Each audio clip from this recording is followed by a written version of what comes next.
All good. जय हिंद दोस्तों, मैं अभिषेक शर्मा आपकी अपनी पाठशाला के इस ऑनलाइन प्लेटफॉर्म पे स्वागत करता हूं। आई होप आप स्वस्थ होंगे, मस्त होंगे और शानदार तरीके से अपनी पढ़ाई कर रहे होंगे। आपकी एग्जाम की डेट की अगर बात करें तो आपके पास केवल और केवल 3 महीने हैं।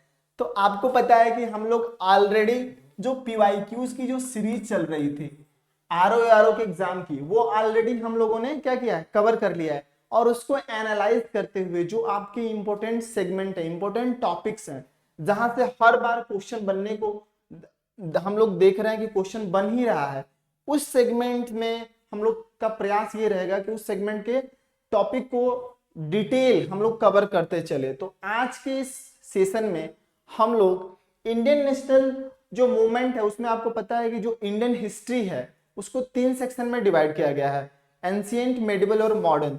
आपके एग्जाम में जो मॉडर्न का वेटेज है वो सबसे ज्यादा है। तो उस मॉडर्न का जो एक महत्वपूर्ण टॉपिक है वो है advent of Europeans in India, यानी यूरोपीय जो कंपनियां थी, जो यूरोपीय कंपनियां थी, यूरोपीय कंपनियों का भारत में आगमन। तो आज के इस क्लास में हम लोग जो यूरोपीय कंपनियां, विभिन्न यूरोपीय कंपनियां आई, चाहे वो ईस्ट इंडिया कंपनी आई, ब्रिटिश ईस्ट इंडिया कंपनी आई, या चाहे डेनिश ईस्ट इंडिया कंपनी, चाहे फ्रेंच ईस्ट इंडिया कंपनी, चाहे पुर्तगीज ईस्ट इंडिया कंपनी, तो सारे जितने भी ईस्ट इंडिया कंपनीज आई, जितने भी ब्रिटिश कंपनियां या यूरोपीय कंपनियां जितने आई, उनके बारे में इस सेशन में हम लोग चर्चा करेंगे। और साथ में हम लोग ये जानने का प्रयास करेंगे कि ऐसे कौन कौन से फैक्टर्स रिस्पॉन्सिबल थे जिनके कारण ये सारी की सारी कंपनियां भारत में व्यापार करने के लिए आई। उसके बाद जब वो व्यापार करने के लिए आई तो किन उद्देश्यों के साथ आई, और उसके बाद क्या समय के साथ उनके उद्देश्यों में परिवर्तन देखने को मिलता है।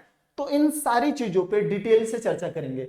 आज मैं एक चीज आपको क्लियर कर दूं कि ये जो टॉपिक हम लोग पढ़ने जा रहे हैं, advent of European in India, यानी यूरोपीय कंपनियों का भारत में आगमन, इससे आपके एग्जाम में किस प्रकार के क्वेश्चन बन सकते हैं, इसको थोड़ा सा जान लेते हैं। इसमें क्या होगा कि आपके एग्जाम में क्वेश्चन कैसे बनेगा कि जो मैच द फॉलोइंग होता है ना, मैच द फॉलोइंग से क्वेश्चन बन सकता है। चाहे डायरेक्ट ये पूछ सकता है कि किस यूरोपीय कंपनी का प्रमुख व्यापारिक केंद्र कहां पे था। उसके बाद आपसे ये पूछ सकता है कि वो किस टाइम पे आए। उसके बाद क्रोनोलॉजी से रिलेटेड, यानी जो क्रोनोलॉजी से रिलेटेड भी क्वेश्चन बन सकता है, यानी यूरोपीय कंपनियों के आने का क्रम आपको सुव्यवस्थित करना है। तो इस टॉपिक से इतने फॉर्मेट में क्वेश्चन आपके बन सकते हैं, है ना। तो आज के इस सेशन में चलते हैं, डिटेल से समझते हैं। आपको बिल्कुल भी लोड लेने की जरूरत नहीं है। हम लोग आसान तरीके से पिक्चर्स के थ्रू, मैप्स के थ्रू समझने का प्रयास करेंगे कि कैसे चीजें समय के साथ परिवर्तित हुई, चाहे वो इंडिया के कॉन्टेक्स्ट में हो, चाहे यूरोप के कॉन्टेक्स्ट में हो। तो सबसे पहले आपको पता है कि अगर हम लोग बात करें, जितनी भी यूरोपीय कंपनियां आई, यानी जितने भी यूरोप से जो भी कंपनियां ये भारत आ रही हैं, है ना, तो भारत आ रही हैं तो इनके पीछे क्या है, इनका उद्देश्य। और वो उद्देश्य स्टार्टिंग के दिनों में, यानी शुरुआत के दिनों में उनका उद्देश्य क्या था कि उनका उद्देश्य वो लोग केवल ट्रेड से रिलेटेड था। ट्रेड तक ही वो लोग अपना उद्देश्य सीमित रखते थे। लेकिन एक हिडन उद्देश्य भी था, उनका एक हिडन ऑब्जेक्टिव था। वो हिडन ऑब्जेक्टिव क्या था? 3G। इस 3G में क्या है? जो पहला जी है गॉड, ग्लोरी और गोल्ड, यानी ये 3 उद्देश्यों के साथ में आए। लेकिन शुरुआत के दिनों में उनका फोकस क्या था? केवल व्यापार करने पे, यानी केवल आर्थिक वाले पार्ट पे उनका फोकस था। अब उसके बाद अगर हम लोग बात करें तो आपको पता है कि क्या, जब ये यूरोपीय कंपनियां समुद्र के रास्ते इंडिया में जब आ रही हैं तो क्या इससे पहले इनको आवश्यकता क्यों पड़ी, यानी समुद्र के रास्ते होके आने की आवश्यकता इनको क्यों पड़ी? क्या इससे पहले भारत से और यूरोप से व्यापार नहीं होता था? तो बिल्कुल ऐसा नहीं है। यूनानियों के समय से, यानी प्राचीन काल में भी भारत और यूरोप के मध्य में व्यापार हुआ करता था। लेकिन ऐसी परिस्थितियां बनी, यानी यहाँ पे आप देख रहे हैं, पे टर्की देश है, क्या है, जिसको आज के समय में वो देश ने अपना नाम चेंज करके तुर्की रख लिया है ना, टर्की। तो यहाँ पे एक जगह था, उसको हम लोग बोलते हैं कुस्तुनतुनिया है। मैं इसका कलर चेंज कर लेता हूं ताकि आप लोगों को दिखे। क्या है? कुस्तुन कुस्तुनतूनिया पे क्या हो गया, अरबों का अधिकार हो गया। कब? 1453 में। जब ये 1453 पे ये जो रूट है इस पे जब अधिकार हो गया, तो जो एशिया है, और खासकर अगर हम लोग साउथ एशिया की बात करें, खासकर अगर हम भारत के संदर्भ की बात करें, तो ये भारत है और यूरोप, इसके बीच में क्या हो गया, ये संपर्क टूट गया। जब संपर्क टूट गया तो आपको पता होगा कि 15 और 16 सेंचुरी के समय में क्या हुआ कि जो भारत था वो मध्यकाल दौर से गुजर रहा था, और जो यूरोप था उसमें क्या हो गया था, वो आधुनिक युग उसमें प्रारंभ हो गया था। आधुनिक युग के संदर्भों में प्रारंभ हो गया था कि आपको पता है कि इटली से पुनर्जागरण का शुरुआत हुआ। अब पुनर्जागरण के फलस्वरूप बहुत प्रकार की भौगोलिक खोजें हुई, है ना, चाहे वो यात्रा को लेके हो, चाहे अलग अलग आविष्कार की बात के लेके हो, चाहे अलग अलग मतलब ट्रेड रूट के खोजने की बात हो, तो बहुत प्रकार की भौगोलिक खोजें हुई। उन भौगोलिक खोजों ने जो क्या कहते हैं अलग अलग देशों से संपर्क स्थापित करने में एक अहम भूमिका निभाई। इन्हीं भौगोलिक खोजों के दौरान यहाँ पे देख पाते हैं, यहाँ पे दो देश हैं, एक है पुर्तगाल और एक है स्पेन। इन भौगोलिक खोजों के दौरान ये जो देश हैं पुर्तगाल और स्पेन, ये अग्रणी भूमिका निभाए। इन दो देशों में एक व्यक्ति थे, पुर्तगाल में एक व्यक्ति थे Henry the navigator. Henry the navigator, इनको बहुत मतलब कह सकते हैं ये पैशनेट थे कि अलग अलग जो सी रूट है, जो उससे जिससे व्यापार हो सके, पूरी दुनिया से जुड़ा जा सके, तो उन्होंने क्या किया, जितने भी व्यापारी थे, जितने भी जो नाविक थे, उनको क्या किया, उनको स्पॉन्सर करके, उनको प्रोत्साहित करके अलग अलग सी रूट खोजने के लिए प्रोत्साहित किया। जब इसी संदर्भ में क्या हुआ कि 1492 में, कब 1492 में एक व्यक्ति था जिनका नाम था क्या, कोलंबस। तो कोलंबस यहां से चलते हुए, यूरोप से चलते हुए ये चले तो थे भारत के खोज में, भारत की यानी भारत के लिए सी रूट के खोजने के लिए चले थे। लेकिन हुआ क्या कि ये रास्ता भटक गए और पहुंच गए क्या, अमेरिका पहुंच गए, है ना। लेकिन बाद के दिनों में क्या हुआ कि 1498 में क्या हुआ कि एक जो व्यापारी था, यानी पुर्तगाल से एक व्यक्ति था जिसका नाम क्या था, यहाँ पे लिख देते हैं, वास्को डिगामा। वास्को डिगामा जो था वो क्या हुआ, ये चला, यानी यहाँ पे आप जो देख रहे हैं ये जो पार्ट है, इसको केप ऑफ गुड होप होकर बोलते हैं, केप ऑफ गुड ऑफ होकर, इसको हिंदी में उत्तर मासा अंतरिक्ष भी बोलते हैं ना। तो ये आपको याद रखना है, यानी जो ये वास्को डिगामा थे 1498 में पुर्तगाल से चले, और ये जो अफ्रीका का पश्चिमी तट है, ये होते हुए केप ऑफ गुड होते हुए जब यहाँ से जब चले, तो यहीं पे इनको क्या हो गया, एक गुजरात का एक व्यापारी मिला जिसका नाम था मजीद, है ना, अब्दुल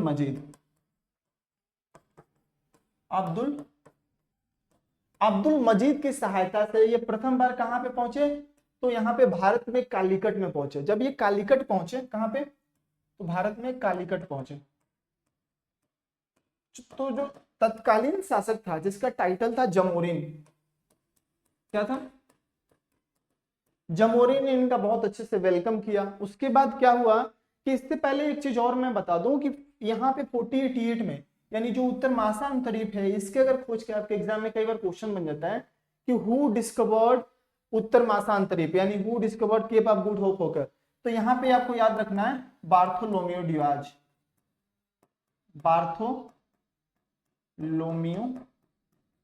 डियाज। ये इससे पहले ही आ गए थे, यानी वास्को डिगामा से पहले ही यहाँ तक ही आए थे।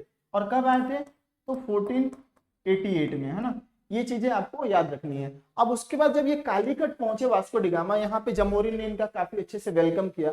अब वेलकम करने के संदर्भ में क्या किए, ये किस उद्देश्य से आए थे वास्को डिगामा यहाँ पे, तो जितने भी मसाले थे, है ना, उनको इकट्ठा किए यहाँ से, और उसके बाद क्या हो गया, ये फिर से रिटर्न होके ये यूरोप चले गए। जब ये यूरोप गए तो यानी इनका जितना मतलब खर्च लगा था आने में जाने में, जो भी खर्च लगा था उसको निकाल के अगर देखा जाए तो उनको 60 गुना का मतलब 60 टाइम उनको रिटर्न्स मिला था, यानी फायदा मिला था। अब ये चीजें देख के ना यूरोप के अन्य देशों के व्यापारी जितने थे वो प्रोत्साहित हुए। जब वो प्रोत्साहित हुए तो उन्होंने क्या किया, अब अलग अलग ट्रेड कंपनियां अलग अलग देश में बनने लगी, उसका फॉर्मेशन होने लगा। बाद के दिनों में 1502 में, यहाँ पे 1502 में वास्को डिगामा फिर से है। कई कई किताबों में आपको 1501 मिलेगा, लेकिन जहां तक जो मतलब स्टैंडर्ड बुकें हैं वहां पे 1502 का ही कॉन्टेक्स्ट मिलता है। तो आपको याद रखना है कि 1502 में वास्को डिगामा क्या था, फिर से भारत आया था। अब यहाँ पे एक और चीज समझने का प्रयास करते हैं कि जब ये 60 गुना यानी जो बहुत ज्यादा बेनिफिट मिला मसालों से, जब वो गया यूरोप में बेचा, तो उससे बहुत सारे जो अन्य व्यापारी हैं वो प्रभावित हुए। अब जब वो प्रभावित हुए तो उन्होंने क्या किया, सबने प्रयास किया कि नहीं सब चलते हैं, क्या हाँ भारत में चलते हैं, मसालों का व्यापार करते हैं। अब इसी संदर्भ में अलग अलग कंपनी आई, चाहे वो ईस्ट इंडिया कंपनी आई, चाहे वो डच ईस्ट इंडिया कंपनी आई, फ्रेंच ईस्ट इंडिया कंपनी आई, डेनिश ईस्ट इंडिया कंपनी आई। तो अब एक एक करके हम लोग चीजों को समझते जाएंगे और पढ़ेंगे, है ना। बिल्कुल भी लोड लेने वाली बात नहीं है, शानदार तरीके से पढ़ेंगे और ये चीजें आपको क्लियर होती जा रही होगी, आई थिंक, है ना। इसीलिए मैप का यूज मैंने किया। तो चलते अपने नेक्स्ट स्लाइड की तरफ। अब यहाँ पे देख पा रहे होंगे कि जो वास्को डिगामा का जो कॉन्टेक्स्ट था वो ऑलरेडी मैंने बता दिया था कि ये पुर्तगाल, यहाँ पे देख पा रहे हैं, पुर्तगाल से होते हुए क्या हुआ, ये जो अफ्रीका का जो वेस्टर्न तट है, मतलब जो अफ्रीका का जो पश्चिमी तट है, यहाँ से होते हुए ये केप ऑफ गुड होप होते हुए ये कहाँ पहुंचा, 1498 में कालीकट पहुंचा। जब ये कालीकट पहुंचा तो यहाँ पे जमोरिन ने इसका स्वागत किया। कालीकट में इसने क्या किया, फर्स्ट टाइम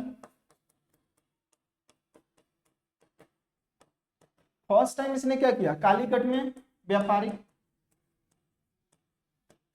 व्यापारिक कोठी स्थापित की। लेकिन जो पहले से जो व्यापारी थे यानी जो अरब व्यापारी थे, उन्होंने क्या किया, इस बात का विरोध किया, तो इसको क्या किया गया, हटा दिया गया। यानी कालीकट की जो व्यापारिक कोठी थी इसको हटा दिया गया। और उसके बाद जो प्रथम मतलब अस्थायी रूप से व्यापारिक केंद्र स्थापित हुआ पुर्तगालियों के द्वारा, वो क्या था, कोचीन था। आपको क्या याद रखना है कि कोचीन, ये ट्रिक के माध्यम से भी आप इसको याद रख सकते हैं। कैसे, पीके याद रख लो, पीके मूवी देखा है ना आपने, तो पी से पुर्तगाली, ऐसे याद रखना है, पी से पुर्तगाली, के से कोचीन। हाँ, तो ये आपका याद रखने का ट्रिक है। अब चलते हैं, बढ़ते हैं और देखते हैं कि इनके बाद जो पुर्तगाली गवर्नर आए उन्होंने कौन कौन से ऐसे काम किए, क्या क्या चेंजेज आए ओवर पीरियड ऑफ टाइम। तो यहाँ पे आप देख पा रहे हैं कि पुर्तगालियों का भारत आगमन, जो पहली कंपनी थी। तो अब जब पहली ये कंपनी थी तो उसमें क्या था कि प्रथम जो गवर्नर बोल सकते हैं जो बन के आया वो कौन था, फ्रांसिस्को डी अल्मेडा। और इसके टाइम पीरियड की अगर हम लोग बात करें तो 1505 टू 1509। बस ये आपको इसमें डेट रखने की जरूरत बिल्कुल नहीं है। जहां पे हमें लगेगा कि डेट इंपोर्टेंट है वहां पे मैं बोलूंगा कि आपको ये डेट याद रखना है। अच्छा है, मतलब मेरी कोशिश रहेगी कि जो नेमोनिक्स मेथड होता है उसके थ्रू हम लोग चीजों को लर्न करें। तो बहुत ज्यादा डेट पे आपको फोकस नहीं करना है। यहाँ पे चीजें मतलब इस हिसाब से हम लोग पढ़ रहे हैं कि आपको चीजें समझ में आ जाए, आप समझ के आधार पे अपने एग्जाम में क्वेश्चन को अटेम्प्ट करें, है ना। तो अब देखिए फ्रांसिस्को डी अल्मेडा था, वो क्या था, फर्स्ट पुर्तगीज गवर्नर था इंडिया में। ये इससे 2-3 लाइन जो आता है आपके एग्जाम में, है ना, वो क्या था कि पुर्तगीज गवर्नर था फर्स्ट। अब उसके बाद क्या था, उसने ब्लू वाटर पॉलिसी की नीति अपनाई। ब्लू वाटर पॉलिसी, इसको ब्लू वाटर पॉलिसी या शांत जल की नीति भी बोलते हैं। क्या बोलते हैं, शांत जल की नीति, है ना। अब इसको कार्टे सिस्टम भी बोलते हैं। अब इसमें क्या था कि आपको पता है कि जो इंडियन ओशियन है, यहाँ पे आप देख पा रहे होंगे, जो ये इंडियन ओशियन है ना, इंडियन ओशियन से जो भी व्यापार करेगा यानी इंडियन ओशियन पे मतलब अधिकार स्थापित करने के लिए, है ना, अपना नियंत्रण स्थापित करने के लिए इन्होंने शांत जल की पॉलिसी अपनाई यानी ब्लू वाटर पॉलिसी अपनाई, ताकि जो और अन्य व्यापारी हैं यूरोप से वो क्या कर सके, अपना प्रभुत्व स्थापित ना कर सके, है ना। अब उसके बाद जब ये फ्रांसिस्को डी अल्मेडा गए, उसके बाद क्या है, अल्बुकर्क आए। अब अल्बुकर्क की उसके बाद जस्ट है, तो इनके बारे में क्या बोला जाता है कि अल्मेडा का जो टाइम पीरियड था उसमें क्या किया, उसने पुर्तगीज जो साम्राज्य था, जो व्यवस्था थी, उसको अच्छे तरीके से नहीं स्थापित कर पाया। अल्बुकर्क ने क्या किया, उसने क्या चीजों को बहुत व्यवस्थित तरीके से स्थापित करना शुरू किया। इसीलिए उनको क्या किया जाता है कि भारत में पुर्तगीज, वास्तविक पुर्तगीज गवर्नर, है ना, यहाँ पे आप देख पा रहे हैं सेकंड पुर्तगीज गवर्नर वैसे कंसिडर किया जाता है। लेकिन अगर हम लोग बात करें कि वास्तविक संस्थापक, है ना, तो वो किसको कंसिडर किया जाता है, तो अल्फांसो डी अल्बुकर्क को। अब इनसे और कौन कौन से आपके एग्जाम में क्वेश्चन बन सकते हैं, क्वेश्चन ये बन जाता है कि यहाँ पे इन्होंने क्या किया, बीजापुर के यूसुफ आदिल शाह से इन्होंने क्या किया, गोवा को छीना। अब उसके बाद इन्होंने क्या किया, सती प्रथा को बैन करने का प्रयास किया। इसके बाद नीनो डी कुन्हा आए, और जब नीनो डी कुन्हा आए तो इन्होंने क्या किया, जो कोचीन इनकी कैपिटल थी उसको रिप्लेस करके कहां पे कर दिया, तो गोवा कर दिया, है ना। यही सारी चीजें आपको इनसे याद रखनी है। तो आई होप आपको पुर्तगीज से रिलेटेड जो भी फैक्ट्स थे सब क्लियर हो गए। आजादी के बाद के दिनों तक, यानी एक क्वेश्चन और बन जाता है कि सबसे पहले कौन आए, तो आपको पता है कि सबसे पहले 1498 में ये आए पुर्तगीज, और सबसे बाद में गए, कब गए, तो 1961 में। 1961 में जो गोवा में जो दमन और दीव था, वो गोवा था, उसको इन्होंने छोड़ा। तो इसको आपको याद रखना है। बढ़ते अपने अगली कंपनी की तरफ। अगली कंपनी क्या थी, वो थी डच ईस्ट इंडिया कंपनी। हम लोग इसको कैसे पढ़ रहे हैं, आपको इस बात को याद रखना है कि सबसे पहले हम लोग क्रोनोलॉजिकल ऑर्डर में बढ़ रहे हैं, है ना। तो पहले तो वो क्या थी, जो पुर्तगाली जो कंपनी थी वो पहले आई, उसके बाद डच कंपनी आई थी, है ना। तो डच कंपनी के बारे में एक चीज समझ लें हम लोग कि, मैम बंद कर दीजिए इसको, हेलो, सॉरी। तो सबसे पहले ये समझ लेते हैं कि पुर्तगाली कंपनी आई, उसके बाद डच कंपनी आई। तो पुर्तगाली कंपनी, ये जो आप यहाँ पे देख पा रहे हैं डच कंपनी, आपने एक देश का नाम सुना होगा, उस समय इस देश का नाम क्या था, हालैंड। हालैंड। और आज के समय में इसको हम लोग नीदरलैंड के नाम से जानते हैं, नीदरलैंड के नाम से। तो ये नीदरलैंड की कंपनी थी और डच ईस्ट इंडिया कंपनी। इसके बारे में एक बात हम लोग समझे कि सबसे पहले क्या हुआ था कि कार्नेलियस डी हाउटमैन नाम के व्यक्ति 1596 में ये आया था, है ना। और अगर इसके कंपनी की स्थापना की बात करें तो 1602 कब हुआ था, यानी establishment of Dutch east India company 1602। इससे क्या है ना, आपके एग्जाम की दृष्टि से डच ईस्ट इंडिया कंपनी से जो 2-3 महत्वपूर्ण फैक्ट पूछे जाते हैं वो आपको मैं बताता हूँ। इससे ये आपके एग्जाम की दृष्टि, जैसे मान लीजिए ब्रिटिश ईस्ट इंडिया कंपनी, ये जितना महत्वपूर्ण है वो उतना, चाहे पुर्तगीज ईस्ट इंडिया कंपनी ये जितना महत्वपूर्ण है उतना डच ईस्ट इंडिया कंपनी महत्वपूर्ण नहीं है। क्यों नहीं है, क्योंकि इससे 2 ही 4 फैक्ट्स बनते हैं, तो वो हम लोग यहाँ पे देख लेंगे, है ना। अब उसके बाद अगर हम लोग बात करें तो फर्स्ट फैक्ट्री इन्होंने कहाँ पे स्थापित किया था, 1605 में स्थापित किया था। कहाँ पे स्थापित किया था, तो मसूलीपट्टनम। मसूलीपट्टनम, इसको ऐसे याद रख सकते हैं जैसे डीएम आप पढ़ते हैं ना, डीएम, डी फॉर डच,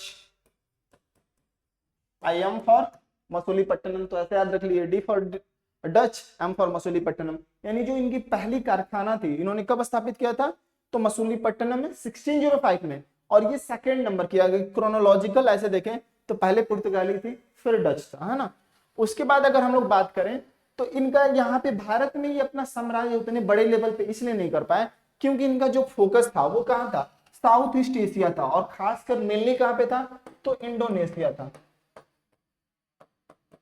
ये यहाँ पे भारत में इसलिए फोकस नहीं कर पाए, एक और कारण था कि इंडोनेशिया में जो जावा सुमात्रा जो द्वीप है, यहां से इनके मसालों की आपूर्ति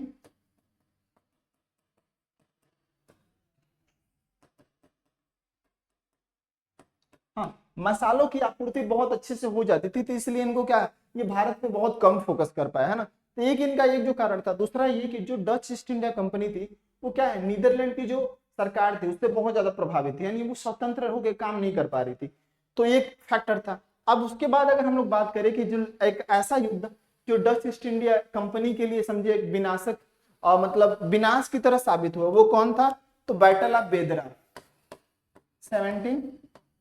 1759 में बैटल ऑफ बेदरा हुआ किनके बीच में, तो डच वर्सेस इंग्लिश, यानी ब्रिटिश जो कंपनी थी उनके बीच में हुआ। और इसमें क्या हुआ कि इन लोग को अपना बोरिया बिस्तरा लेके भागना पड़ा, ऐसे आप याद रख सकते हैं ना।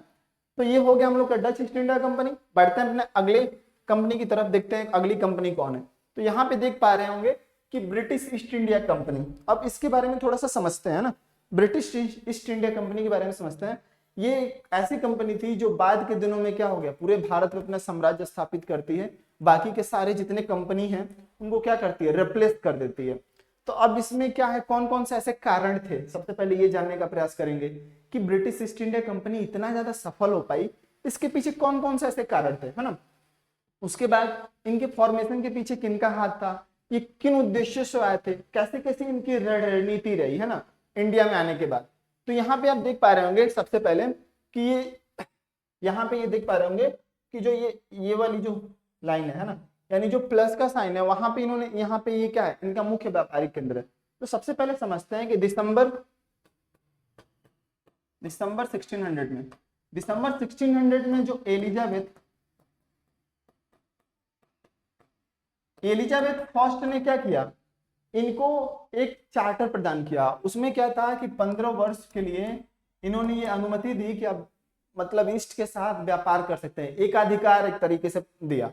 अब जब इनको मिला तो इन्होंने क्या किया, ये इंडिया में आए। अब इंडिया में आने के क्रम में इन्होंने अलग अलग जगह पे अपनी फैक्ट्रियां स्थापित की। अब उसके बाद आपको पता है कि इससे पहले जो पुर्तगीज थे, ये अपने आप को इतना ज्यादा पावरफुल बना चुके थे कि ये नहीं चाहते थे कि बाकी यूरोप की कोई और जो कंपनियां हैं, जो बाकी मतलब ट्रेड कंपनियां हैं, वो क्या करे, अपना वर्चस्व स्थापित करे, चाहे वो इंडियन ओशन की बात करें, हाँ, या चाहे साउथ ईस्ट एशिया की बात करें। अब क्या हो गया कि पुर्तगीज ईस्ट इंडिया कंपनी और ब्रिटिश ईस्ट इंडिया कंपनी में टाइम पे कॉन्फ्लिक्ट देखने को मिलता है। तो सबसे पहले जब ये लोग आए तो इन्होंने व्यापारिक कंपनियां कहाँ पे स्थापित की, कैसे स्थापित की, इसके बारे में समझते हैं। तो जब ये आए तो 1608 में, उस समय यहाँ जहांगीर के दरबार में एक व्यक्ति को भेजा, एक राजदूत को भेजा। उसका नाम क्या था, कैप्टन हाकिंस।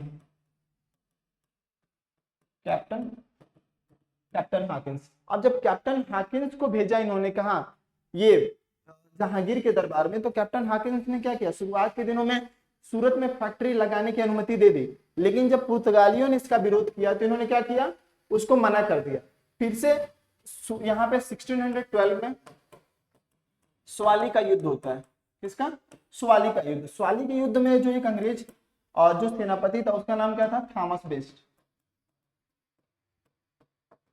बेस्ट ने क्या किया, पुर्तगीज को हरा दिया। अब इससे प्रभावित होकर क्या किया, 1613 में उसने फिर से अनुमति दे दी।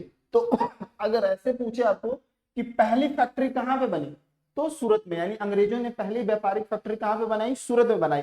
अगर यही क्वेश्चन को थोड़ा सा और घुमा के पूछ दे कि साउथ इंडिया में सबसे पहली व्यापारिक कंपनी कहाँ पे बनाई, तो आपको याद रखना है मसूलीपट्टनम। कहाँ पे, मसूलीपट्टनम में अंग्रेजों ने साउथ इंडिया की अगर बात करें तो वहां पे पहली व्यापारिक कंपनी बनाई।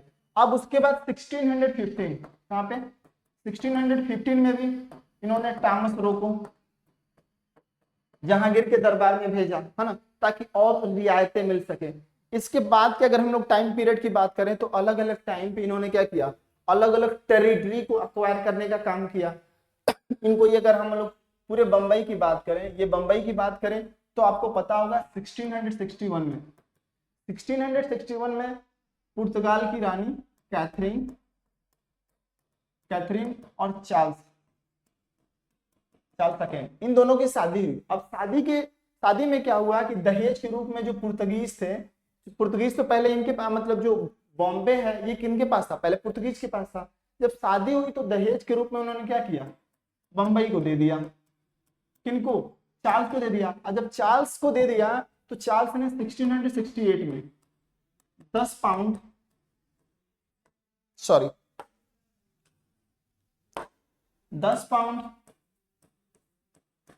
वार्षिक पे क्या किया उन्होंने, ईस्ट इंडिया कंपनी को दे दिया। तो आप देख पा रहे हो कि शादी कर रहे हैं कहीं और, मतलब शादी कर रहे हैं कहीं और भारत की जो टेरिटरी है उसको मतलब दहेज के रूप में दे रहे हैं। तो ये बहुत हास्यास्पद थी। उसके बाद अगर हम लोग समझने का प्रयास करें तो टाइम पे इन्होंने अलग अलग ब्रिटिश मतलब जो कंपनियां थी, चाहे वो फ्रेंच ईस्ट इंडिया कंपनी हो, चाहे डच ईस्ट इंडिया कंपनी हो, उनके साथ कॉन्फ्लिक्ट हुआ और उस कॉन्फ्लिक्ट में अपने प्रभुत्व को टाइम के साथ स्थापित करती चली गई, है ना। तो उसके बाद अगर हम लोग इनको देखें तो जब यहाँ पे ये स्थापित कर चुके थे, यानी जो आपका ये जो मालाबार कोस्ट है, यानी जो पश्चिमी जो तट है, वहां पे इन्होंने व्यापारिक कुटिया जब स्थापित कर लिए तो ये कहाँ पे बढ़े, ये बंगाल की तरफ बढ़े। बंगाल की तरफ इसलिए बढ़े क्योंकि ये क्या था, सी पोर्ट था, मतलब यहाँ पे पोर्ट थे और आसानी से चीजों को, मतलब ये अगर आपको मतलब नॉर्दर्न इंडिया के सामान को अगर चाहते हैं कि ये पोर्ट के माध्यम से व्यापार करना, तो आपको बंगाल की जरूरत पड़ेगी। तो यहाँ पे बंगाल में, ये उड़ीसा में, बालासुर में, कलकत्ता में अलग अलग टाइम पे फैक्ट्री स्थापित किए। उसके बाद अगर हम लोग बात करें तो 1690 में, हाँ, ये सूतानती, कोलकाता, गोविंदपुर, 3 जगह था, है ना, सूतानती, कोलकाता और गोविंदपुर, इन तीनों जगहों को मिला के इन्होंने क्या किया, कलकत्ता शहर का निर्माण किया। और कलकत्ता शहर के निर्माण की अगर बात आती है तो आपको याद रखना है, एग्जाम में कभी कभी फैक्चुअल पूछ लेता है, जाप चारनाक, तो इनको फाउंडर बोला जाता है। उसके बाद के दिनों में हम लोग देखते हैं, अभी हम लोग जब डच ईस्ट इंडिया कंपनी के बारे में बात कर रहे थे तो आपको पता होगा कि बेदरा के युद्ध में डच ईस्ट इंडिया कंपनी को हरा के यहाँ से इनका सफाई हो जाता है। फिर से जो 1760 का जो वांडीवास का युद्ध था, वांडीवास का युद्ध, तो उसमें फ्रेंच ईस्ट इंडिया कंपनी थी उसको क्या किया, इन लोगों ने सीमित कर दिया। अब उसके बाद अगर हम लोग आगे बढ़ते हैं तो अब देखते हैं कौन से ऐसी कंपनी आई थी। बाद में जब हम लोग डिटेल से आएंगे, ये कंपनी, यूरोपीय कंपनियों के बात पढ़ेंगे तो ब्रिटिश ईस्ट इंडिया कंपनी की आगे की नीतियां क्या थी, कैसे इन्होंने चीजों को परिवर्तित किया, इनके वजह से कौन कौन से परिवर्तन आए, उन सब चीज को देखेंगे। अगला जो कंपनी है वो क्या है, Danish east India company, Danish east India company, ये कहां से थी, तो डेनमार्क से थी। अब इसके बारे में देखते हैं कि ये आया कब था। तो क्रोनोलॉजिकल ऑर्डर में हम लोग ऐसे बढ़ रहे हैं। सबसे पहले क्या आया था, तो पुर्तगीज आए थे, उसके बाद डच आए थे, उसके बाद अंग्रेज आए थे, उसके बाद कौन आया था, तो डेनिश आए थे, उसके बाद कौन आया था, तो फ्रांसीसी आए थे, फ्रांसीसी आया था, है ना। इस चीज को आपको याद रखना है। अब देखते हैं डेनिश ईस्ट इंडिया कंपनी के बारे में। डेनिश ईस्ट इंडिया कंपनी का भी यहाँ पे क्या है, बहुत बड़ा रोल नहीं देखने को मिलता है। क्यों नहीं मिलता है, क्योंकि ये जो कॉन्फ्लिक्ट हो रहा था अलग अलग कंपनियों के बीच में, उसमें सर्वाइव ही नहीं कर पाई। क्यों नहीं सर्वाइव कर पाई, इसके बारे में देखते हैं। तो आपको पता है कि डेनिश ईस्ट इंडिया कंपनी 1616 में ये आई। अब उसके बाद अगर इनकी बात करें कि पहले इन्होंने अपनी जो वो व्यापारिक कोठी है वो कहाँ पे स्थापित करी, तो ट्रैंकोबार में स्थापित करी। और उसके बाद अगर बंगाल में इन्होंने जो श्रीरामपुर है वहां पे इन्होंने व्यापारिक कोठी स्थापित करी। ये कॉन्फ्लिक्ट इतना हुआ और मतलब इनका जो व्यापार था, खासकर ये बात करें कि जो डेनिश सरकार थी वहां यूरोप में, वो इस पे क्या है, जो ये कंपनी है वो इस पे इतना ज्यादा मतलब डिपेंड थी कि सर्वाइव नहीं कर पाई। मतलब खुद से जो डिसीजन लेना होता है बदलते हुए परिस्थितियों को देख के, वो नहीं ले पाई। इसके वजह से क्या हुआ कि 1745 में इनके जितने भी सारे चीजें थी, है ना, उसको अंग्रेजों को बेच के यहाँ से जाना पड़ा। तो आई होप ये सारी चीजें आपको समझ में आ गई होंगी। बढ़ते अपने अगली कंपनी की तरफ और देखते हैं अगली कंपनी क्या है, तो फ्रेंच ईस्ट इंडिया कंपनी है ना। अब फ्रेंच ईस्ट इंडिया कंपनी की बात करें तो इसकी स्थापना कब हुई थी, 1664 में। और उस समय जो आप फ्रेंच में जो शासक था क्या, लुई 14 का एक जो फाइनेंस मिनिस्टर था उस समय, कौन था उस समय, तो कोलबर्ट के द्वारा क्या किया गया, इस कंपनी की स्थापना की गई। मतलब कोलबर्ट का इसमें बहुत बड़ा रोल था। अब ये जब company French east India company बनी तो सबसे पहले इन लोगों ने भी क्या किया, सूरत में क्या किया, व्यापारिक कोठी स्थापित की। उसके बाद अगर हम लोग इनके प्रमुख केंद्र की बात करें तो पांडिचेरी, माहे, यनम, करिकल। और बाद के भी दिनों में, मतलब ये बाद के दिनों में यानी आजादी के बाद भी 1954 में इन्होंने क्या किया, पांडिचेरी को छोड़ा, जो कि आज के समय में पुदुचेरी के नाम से जाना जाता है। तो फ्रेंच ईस्ट इंडिया कंपनी के बारे में ये सारी चीजें थी। बाद के दिनों में जब हम लोग डिटेल से सिलेबस पढ़ेंगे, जब आंग्ल मैसूर युद्ध पढ़ेंगे, आंग्ल कर्नाटक युद्ध पढ़ेंगे, है ना, तो उसमें सारी चीजों को, जो भी चीजें आपकी छूट जा रही हैं उसको पढ़ने का प्रयास करेंगे। एक बार क्या होता है ना, आपके एग्जाम में स्टेटमेंट बना के क्वेश्चन पूछता है इससे कि French east India company survive नहीं कर पाई। क्यों नहीं सर्वाइव कर पाई, क्योंकि ये क्या था, जो फ्रांस की सरकार थी उस पर बहुत ज्यादा डिपेंडेंट थी। दूसरी चीज ये कि इनकी जो नौसैनिक शक्ति थी, क्या, नौसैनिक शक्ति, वो अंग्रेजों के कंपैरिजन में क्या था, उतना सक्षम नहीं था जितना अंग्रेजों का था। ये 2-3 महत्वपूर्ण कारण थे जिसके कारण फ्रेंच ईस्ट इंडिया कंपनी यहाँ पे इंडिया में सर्वाइव नहीं कर पाई। और सर्वाइव की भी तो बहुत, मतलब एक बहुत जो सीमित दायरा होता है वहीं तक सिमट के रह गई है ना। तो आई होप जो यूरोपियों का आगमन से रिलेटेड आपके जो भी डाउट्स थे सब क्लियर हो गए होंगे, और आपके एग्जाम की दृष्टि से ये टॉपिक बहुत इंपॉर्टेंट है। तो आपको आई होप इस सेशन में बहुत मजा आया होगा, बहुत सारी नई चीजें सीखने को मिली होगी। आपका पॉजिटिव फीडबैक मेरे लिए बहुत मायने रखता है, तो आपने कमेंट जरूर, मतलब कमेंट में आपकी जो भी क्वेरीज है, जो भी डाउट्स हैं, या आपने इस सेशन के बारे में जो भी फील किया, सब लिख सकते हैं बिंदास होके। नेक्स्ट टाइम चीजों को और इम्प्रूव किया जाएगा, और सारी चीजें आपके एग्जाम की दृष्टि से जो रिलेवेंट है वो समय समय पर लेके अपनी पाठशाला की टीम आती रहेगी। तो ऐसे ही अपना प्रेम मोहब्बत बनाए रखिए दोस्तों। मिलते हैं एक नए सेशन में, तब तक के लिए जय हिंद, बाय।